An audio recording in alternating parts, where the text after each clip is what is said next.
Carrocería, ciclo de grado medio.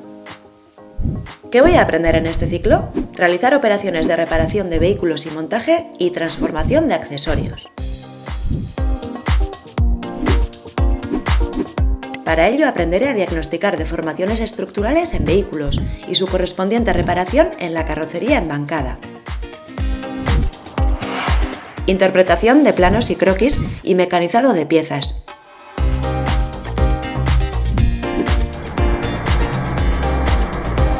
Reparación de las deformaciones de los elementos metálicos y sintéticos. Técnicas de soldadura de los elementos fijos del vehículo.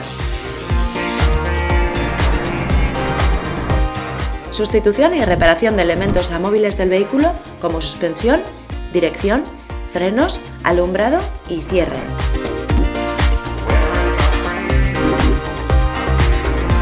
Realizar la preparación, protección e igualación de superficies de vehículos.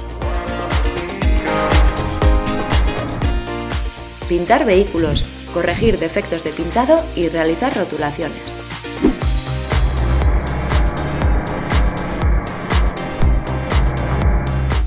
¿Qué seré al finalizar mis estudios? Técnico en carrocería. Podré trabajar en chapista reparador de automóviles o maquinaria, instalador de lunas y montador de accesorios, o como pintor en diversos sectores como automóviles en carrocerías, empresas de fabricación de vehículos, componentes de maquinaria, talleres de calderería, etc. Y si quiero seguir estudiando, podré realizar un ciclo de grado superior de la familia profesional de transporte y mantenimiento de vehículos, como por ejemplo el grado superior de automoción.